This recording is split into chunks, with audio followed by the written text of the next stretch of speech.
it's hard not to know at least someone who's doing this and taking trips. So that's been a flip. There was this learning curve, skepticism, like this can't actually be real. Like there's some kind of gimmicky part to it, which is where I was when I started with it as well. And that's flipped. So there's a lot more people that are just like, all right, I know this is legit and you really can do this. So teach me how. Welcome to the Military Money Manual Podcast, where every episode is all about achieving financial independence in the military faster than before. We believe personal finance shouldn't be boring or intimidating. Building wealth can be simple, and financial freedom is the ultimate financial goal. Now, here's your hosts, Spencer and Jamie. Hello and welcome back to another episode of the Military Money Manual Podcast. I'm your host, Spencer, going solo this time. Jamie's taking a break, but I'm here with Zac Hood. Zac Hood is the founder of TravelFreely.com and the TravelFreely app, also the CashFreely.net and the CashFreely app. And Zac is a consummate travel hacker, points and miles, credit card aficionado. We met a couple years back at a financial content conference called FinCon in Orlando, I think it was, and had a great time there. And we're actually hanging out right now in the beautiful country of New Zealand. So Zac, welcome to the show. Thanks, Spencer. I mean, coming all the way down to New Zealand to visit you is quite an honor. Just kidding. I'm definitely here with family for extended trip, but this has been really cool to see you here and spend a lot of time chatting and learning about the country that you live in now. And yeah, my background is actually more in education and nonprofits. Coming out of college, worked at my old high school and started a nonprofit that helped kids in Belize, starting organized sports programs, and then got into this whole credit card world, points and miles, learning myself through actually a friend that told me about a credit card bonus that would be enough to get me and my girlfriend at the time, wife now, over to southern France to get engaged. And that's a long story, but basically I grew up in Nashville, Tennessee in Dave Ramsey country, where in middle school, going home with my mom, learning about how evil credit cards are and how tough it is for anyone to get any value out of points and miles. So then thankfully my friend showed me that it's not true. He showed me his account of points and miles and the trips he'd taken. And so I went deep dive on that. The idea of being able to propose to my wife in southern France was enough of a pull to take it really seriously and learn enough of what you needed to do in order to make it happen. So that's my origin story for points and miles. And since that one credit card bonus took it to the limit in terms of how can I keep doing this, and been able to travel all over the world. And my love for travel is probably, my number one passion. Absolutely love it in multiple levels. So this has been an amazing thing to learn personally, and then really fun to get into the side of it where you're helping other people learn about it. And now it's gone, I think, a little more mainstream, and people really want to learn and know how to do it. Even if they're a busy everyday person, they know that they're missing out and they want to travel more and use points and miles. A couple of things I really like about your app is that it's very beginner friendly. So you used to teach elementary school children. So when people say, okay, explain it like I'm 5, you actually can. I think that's a cool feature about your app, but it's not just for beginners. I mean, I still use it to this day because it's an excellent tracking tool. And when people tell or ask me, hey, do you have a spreadsheet where I can keep track of my credit cards? I say, I do, but actually let me point you to this app because I think it does an even better job than the spreadsheet. So how did you concoct the idea for this app? Where did it come from? And then can you tell us a little bit about the development of it? Yeah, so I feel like looking back, I was actually lucky to be like elementary school teacher while this app came about. The idea itself really came from like my own personal needs, because I was trying to use a spreadsheet when I got started and got 2 or 3 cards and started getting nervous about how am I going to track this? Annual fees coming up. I was very low income as an intern at a school, not even a teacher at the school, and wanting to be very mindful of those deadlines. The spreadsheet idea was fine, but I realized it was dependent on me to actually update the spreadsheet for it to be an accurate spreadsheet. And so I was always missing stuff because I would forget to update the spreadsheet or even look at the spreadsheet. So as I was getting into this, I realized this isn't working. And then as people were asking me how to do this, there wasn't really an easy way to teach them or tell them other than sit down for a couple hours and answer every single one of their questions, or point them to thousands of blog posts that weren't exactly on target for just an everyday beginner that had a lot of questions. And so that was putting 1+1 together of like, I need to figure out how to track these. I need to figure out like, there's no way to really teach and show people in a simple way how to do this. And I just kept hearing that from people of like, how do I get started? But then also, how do I stay on track? And I very much related to that. And so that was the core pain points to like the start of TravelFreely, which actually started as like a personal consultant business one-on-one. And with my teaching job and being fairly introverted, that like kind of tanked really fast because I realized like I can't spend hours and hours with people after hours. And financially, I wasn't even going to make sense with the work itself. So all those things added up to the kind of a light bulb moment of like, what if this was an app, like a software, and like all the main things could be taught to everybody at the same time. And we can do videos and emails and web pages, like blog posts. And that was kind of the educational part, definitely drawing on the elementary, middle school environment that I was in. And then also the actual technology or like kind of logistics and administrative things you have to track when you're doing this, either from the very beginning, which is ideal, or after getting a couple cards and starting to feel that sense of overwhelm of like, how am I going to know when these bonuses are due or like the annual fees and what to do? You know, my thought was like, this is actually a really cool, simple idea to help hold people's hands and give them the right information at the right time instead of putting it up to them to learn all this stuff, put it in a spreadsheet, and then be able to recall all that information at exactly the right time. We'll just do this for somebody. And so that was how it all started, basically by a need, my inability to stay organized without a good system, and then seeing that everybody else had the same challenge on top of just how to learn and how to get started. So it was like, let's do education plus a really easy to use tool that will not require someone to spend 10,000 hours to learn how to do this. And I think it goes without saying, is like you and your audience would know, to get so much value out of points and miles, you really don't have to spend hours and hours and hours.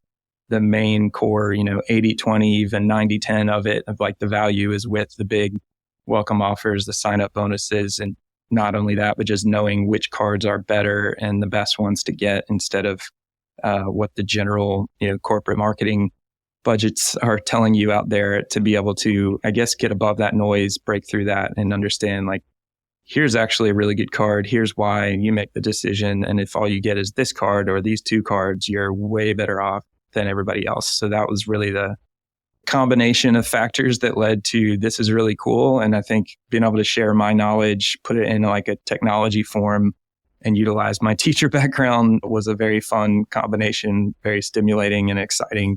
My family, pretty much back to grandparents and great grandparents, were either elementary school teachers or entrepreneurs. So it was like, this is my chance to combine it all and be like a modern business entrepreneur, but also be a teacher too. Yeah, I get a lot of questions from people when they get the Delta card, Amex Delta card mailers in the mail. And they're like, is this a good offer? Should I apply for this? And I'm like, well, do you want to fly Delta? And a lot of times they're like, no. And I'm like, okay, that's probably not a great offer. And I think that's exactly what your app does, is it provides that education that usually the best offer, depending on what your goals are, but it's going to be the flexible points, like the Chase Ultimate Rewards, the American Express membership reward points, Capital One, Citi. You need to focus on those and earning those points to achieve your travel goals. So I love how your app has a lot of education in it, and it also automates a lot of the tracking, because the tracking, especially when you're out of the military and you have to start worrying about annual fees, becomes a huge pain point. But we'll talk about military annual fees and some of the cool, unique things that the app offers. But I wanted to back up a little bit. Let's say that somebody's listening to this podcast and they hear the phrase travel hacking, or they start hearing about credit card points and miles. How do you kind of introduce the topic to someone when they're like, oh my gosh, isn't that bad on your credit score? Like, what, you have how many credit cards open and what can I do? Like, my best case scenario is, maybe I can buy an iPod Shuffle or something with my credit card points. Like, how do you kind of broach the subject with an absolute beginner?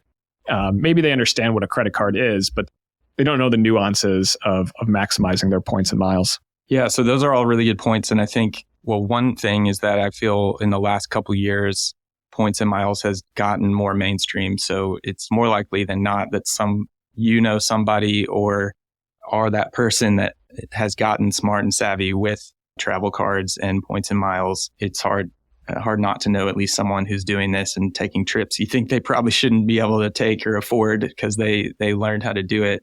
So that's been a flip from when this started 5, 6, 7 years ago. There was this learning curve, skepticism, like this can't actually be real. Like there's some kind of gimmicky part to it, which is where I was when I started with it as well. And that's flipped. So there's a lot more people that are just like, all right, I know this is legit and you really can do this.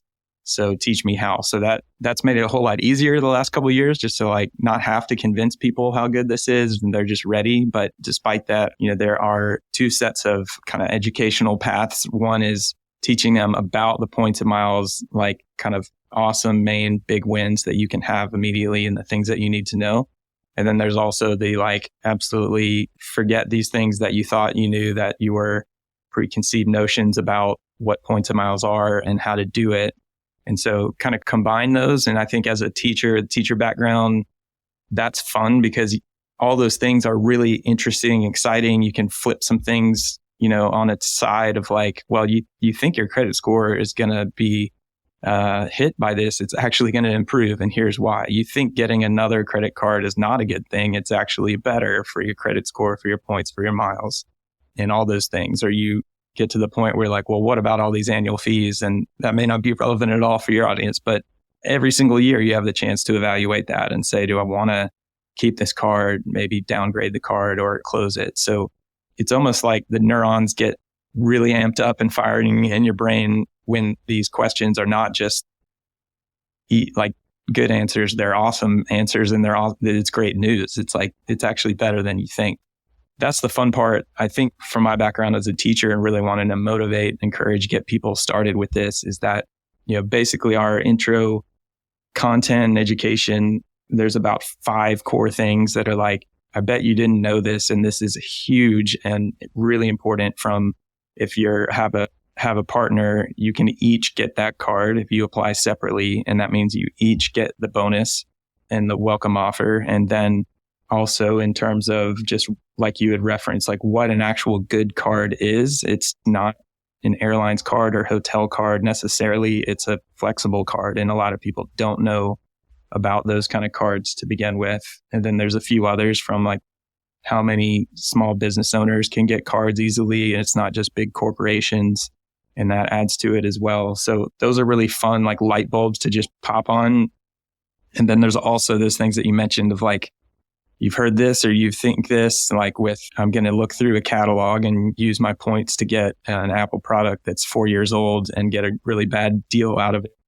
And be forced to use my points or they'll expire or something. And pretty much just with a little bit of knowledge, you're going to avoid all that and you're going to learn, to do way better things with them. There's a lot of those little points along the way that are, I think, just empowering for the everyday person to be like, okay, this is knowledge that I wish I knew earlier. And it flips things upside down for them. And they're also just not super complicated concepts. They're just easy to understand and learn with a little explanation. So that makes it easy. It's not like you're having to go through this incredible training and learning curve to just get to where it starts to make sense. Like it makes sense immediately. And like I said earlier, the fact that most people have at least one friend or family member doing this makes it easier because that's a person that's doing it. They're trustworthy. They don't have crazy balances on their credit card or doing something that's not smart with their finances. So that helps as well. So it's definitely a combination of like really fun education plus really fun tips and tricks that spark the interest immediately and encourage and motivate them to keep going. Yeah, like what you said earlier about you can gain 80% of the value from the points and miles cards for just 20% of the work. I think it might even be greater than that. It might be a 90-10 split where you're getting 90% of the value and you're not spending hours doing this. Like you can turn it into a super hobby like you and I have where, you have dreams about ultimate rewards points dancing in your head. But I think they're a great, points and miles are a great puzzle to solve. And it does kind of scratch that itch of whatever it is. It is solving a problem and it can be a very interesting problem. And you don't only have to do it for yourself. It can be a very giving hobby too, where, for instance, I just booked my parents and 2 of their friends JFK, so New York City, flying to Milan on Emirates in business class. So they're going to be in lie flat for 8 hours. And each ticket was only 87,000 Chase or American Express points that I transferred to Emirates, plus $100. And when I booked it, my parents couldn't believe it. I mean, they were looking at economy tickets, for $1,000. And I was like, hang on a minute. And I went on there and there was wide open availability, booked it for them. And I said, here you go. And this is my gift to you. Once you kind of deep dive into the hobby, you can start sharing the wealth. And people tend to accept points and miles as gifts a lot easier than if you just went out and bought them a massive business class ticket. I mean, because those tickets were the cash value of them was $2,800. So 87,000 points, we got over 3.2 cents per point, which is a great redemption, considering that this is a little bit deeper than we've been talking about so far, but Chase points are usually worth about 1.5 to 2 cents each. Yeah, that is amazing. And I've definitely experienced that too. Recently, I think that's one of the big, top 5 things people don't realize is how, if you've never been on business class internationally, never thought it was possible, it's truly possible with points and miles. And that's probably one of the coolest things you could do yourself. If you never fathomed that would be an option. Like coming down here, so my family were in the middle of a 9-month sort of gap year with 2 and 5-year-old. And we flew to Australia first for 3 months. Now we're in New Zealand for 6 months. But the flights to Australia were cheaper to do points in business class than economy, and even to have a lap infant. So that the retail price on those flights with lay flat seats was, for the 4 of us, was $28,000. And so it was points plus $170 in taxes and fees. And because of the rules for a lap infant, our 2-year-old, it would have been based on like 10% on the retail price of the flight, even though it was a points price for like my wife or I to have her as a lap infant. That would have cost $700 to have her as a lap infant. So we literally just got her own business class seat because it was points plus $170. So we took up the middle 2 rows in 2 consecutive rows in business class, and it was pretty hilarious. The whole flight down was so long, but we basically laid them all flat, and then you had the dividers between, but it was kind of like having a king bed in the middle of a plane. People are definitely looking at us weird, like, how's that 2-year-old on a business class flight? And the 5-year-old, like, he's eating blueberry pancakes. Got some fun pictures of him. Like, he's a proper businessman in his business class seat. So that was a great example. And then my in-laws have come down to visit, and my parents were planning to come visit, but health reasons couldn't. And I had gotten business class flights for both of them. So that was a really fun thing. My in-laws had not flown on business class before. So that was really, really cool. And just such a fun part of this whole experience of points and miles is the business class flights in general. But I think the deeper theme is like being able to do super luxury things with the attitude of gratitude. I didn't mean for that to rhyme, but basically, like, you didn't earn this, you didn't earn the money to pay for it. And the experience of it is even better because it's more of a gift than as if you had paid all that money and demand the quality. So that is not lost on me either.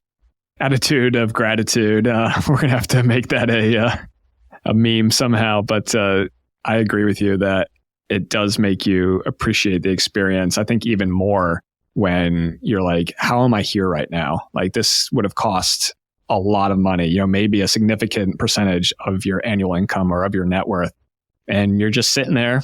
Has just as much of a right to be there as anyone who paid cash, but you didn't. You paid points and miles. And just because you did a little bit of research and you open up the right credit cards. And if you're in the military or married to a military service member, you qualify for Military Lending Act or MLA benefits.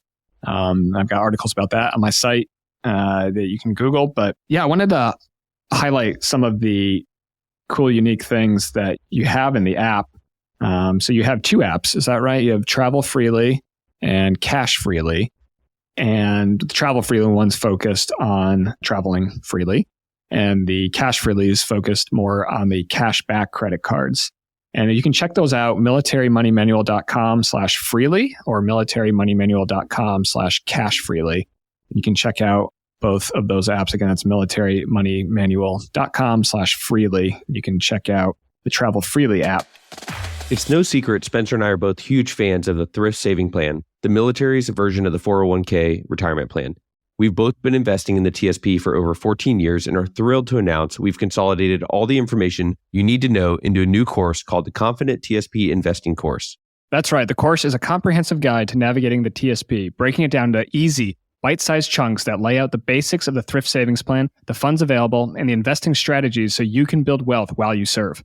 We both know what it's like to be a beginner and to be overwhelmed with all the information that's out there about investing in the TSP. Head over to militarymoneymanual.com/TSP, Tango Sierra Papa, to find our simple breakdown of all you need to know. You get lifetime access, and we'll have a growing library of content. And one of my favorite parts about the course is that for every course we sell, we're going to be donating one to an E4 or below.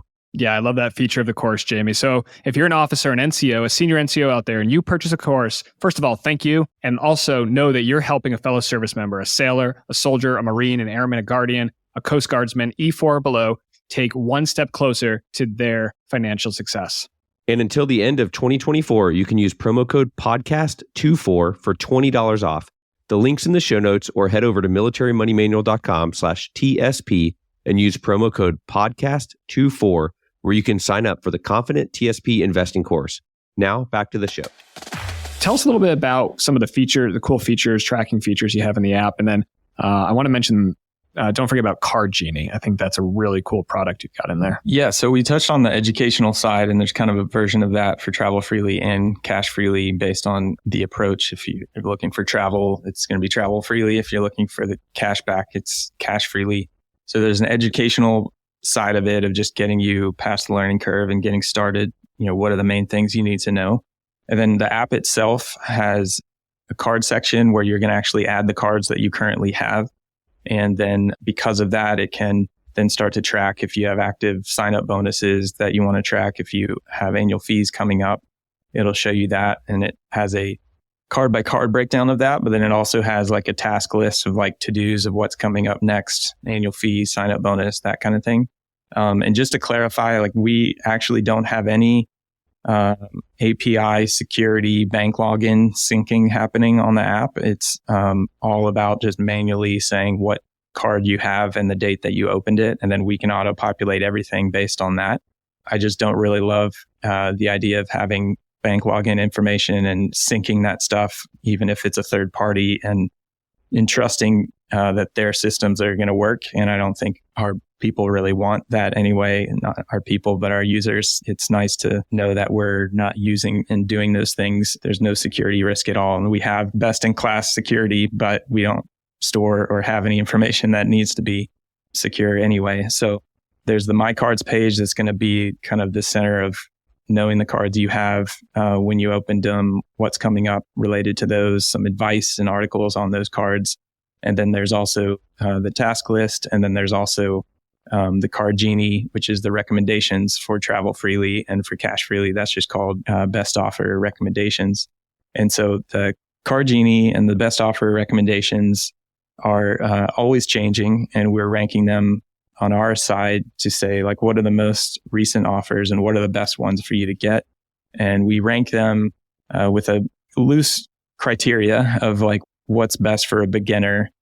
So if you're an advanced person, we assume you really know what you're doing already and don't need our ranking help. But we are assuming kind of a beginner and a mixture of like, what are the best cards out there? What are the best bonus offers? What are the best kinds of points and miles to have? That's kind of a blend of the rankings.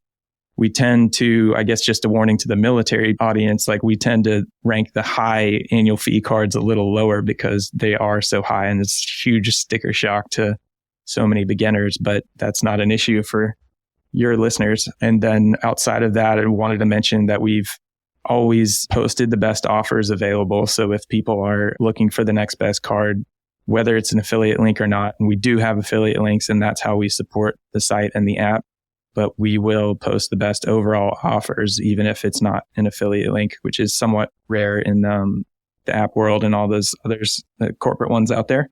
And then in terms of other features of the app, like a couple basic ones now, but that are still cool, is like you can add a travel goal and a photo that represents that travel goal, just so it's staring you in the face. And that's for TravelFreely. And then there's a beginners get started step by step. That's helping you understand what you need to know and the order you need to do it. And both apps have that. the other cool thing, very relevant to your audience, is that we have a toggle in our settings that's for if you're active military. And that will allow you to basically put it in military mode where annual fees that don't apply to you will go away on your My Cards page. But then also on the Card Genie, we added that too, where you can see that it's not going to have an annual fee. So that's a fun feature we put in really early on. And it was inspired by you and your site before I even knew you, actually. And I think that's how we met. And I emailed you and said, hey, we've done this and got this going just because it seems like it would be really relevant and a cool thing to do. Those are the main features. And then if there's an ecosystem around that in terms of notifications on your phone and emails related to getting, when your annual fees are coming due or sign up bonus deadlines. And for people that are really everyday busy people, that's, the emails are important because they may not need to check the app all the time. But if they get an email or a notification, then they know something important's coming up. That notification and email will have actual advice or kind of information on when's the date, time, what's the card that's involved, what are my options, what do I need to think about? And that's most useful for me starting out, because basically when something like that happens, you just ping your best points and miles friend to ask their advice and what they should do. And you forgot all the blog posts you read about it 6 months ago. So the advice is meant to be timely. And, over time, I think you learn that you really don't need to retain a lot of the information, that we're going to get that to you at the right time when you need to know it. And you can focus on other things in your life when news happens related to cards that won't be important until it's your time to know it. That's awesome. Yeah, I personally use the TravelFreely app, and I think it's quite well built. It's quite well done.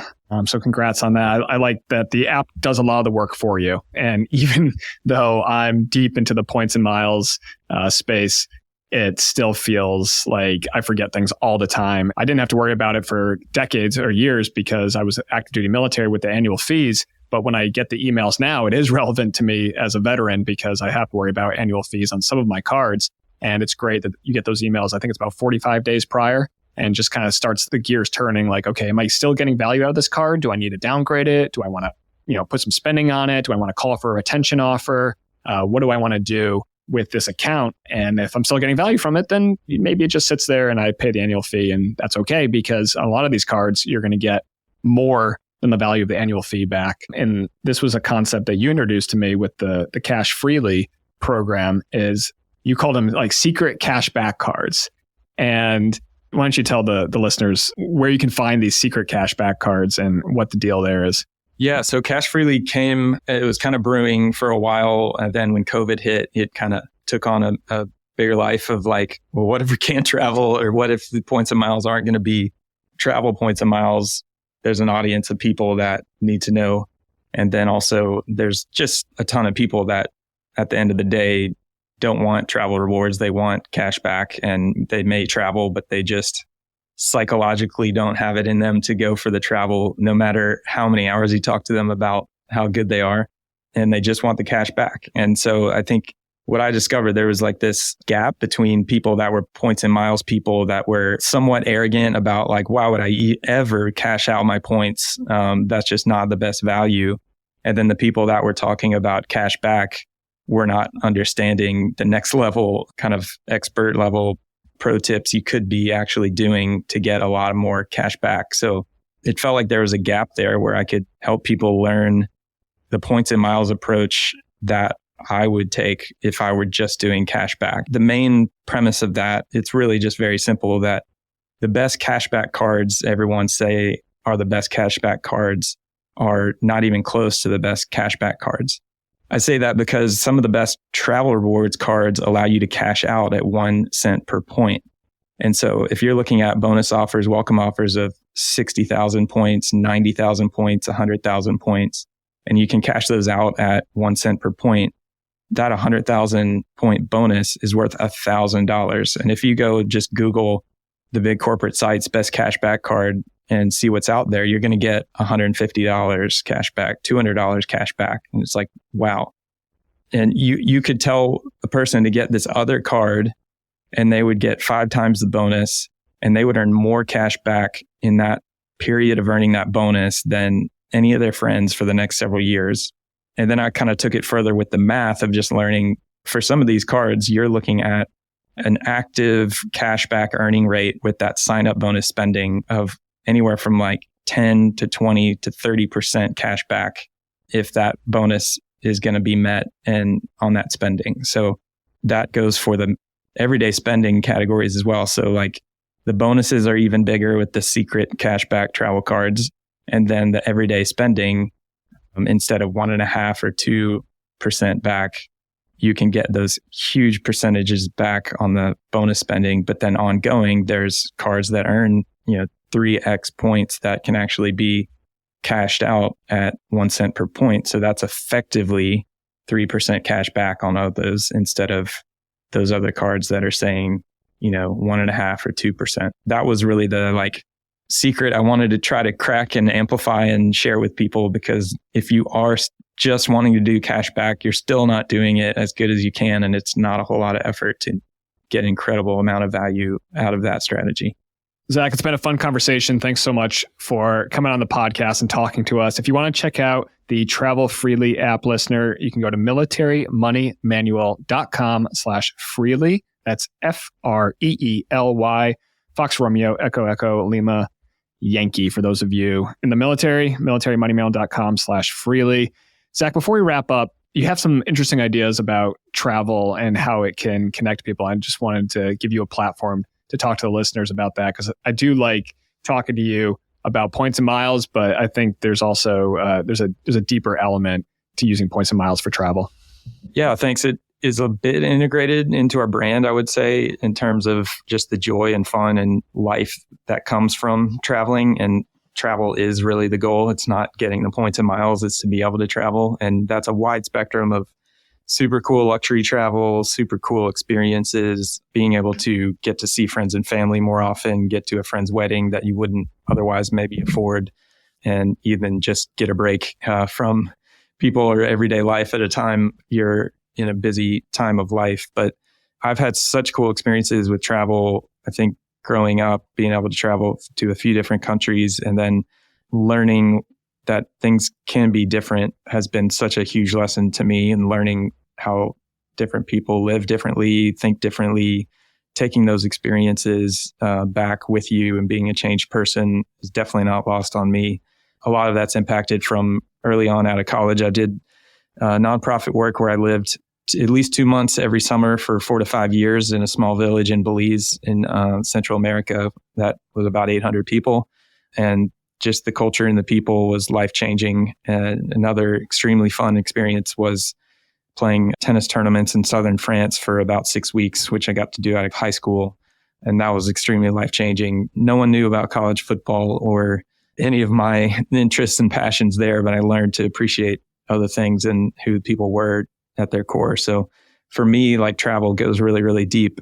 Doesn't mean it has to be like that all the time, but I just love what travel can do and how it can change and grow people. And so that's a fun part of kind of the core, but maybe less, more implied purpose of Travel Freely and points and miles in general is being able to do a lot of those kind of fun things. And then as we touched on too, with the points and miles, I think a lot of us that have gotten to go to 5-star hotels on points have seen, or in the business class cabin, have seen the people that have earned all the money to be able to stay there no problem. And just the idea that they've earned it and they have a right to it gives them a different attitude. That you and I actually connected on a podcast about happiness, that if you are grateful about something, the whole experience is incredibly different. So that's part of it as well. I think being able to actually do these unbelievably costly, expensive things without having to pay for it gives you an unbelievable kind of respect and sense of joy that wouldn't maybe be possible. And it gives you a great margin for that of, we went to Iceland one time and wanted it to be an epic trip, and it was pretty cloudy almost the whole time. And there was not one time where we just felt angry about spending all the money on the trip not being an A+.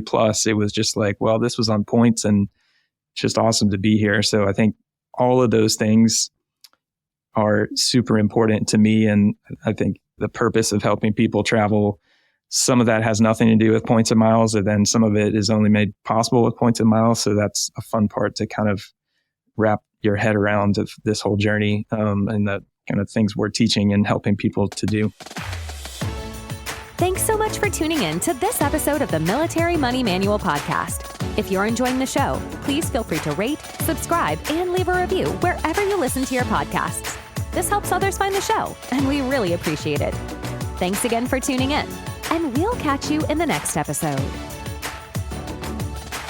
The views and opinions presented here are those of the speakers and do not necessarily represent the views of the DoD or its components. Reference to any commercial products or services does not constitute DoD endorsement of those products or services.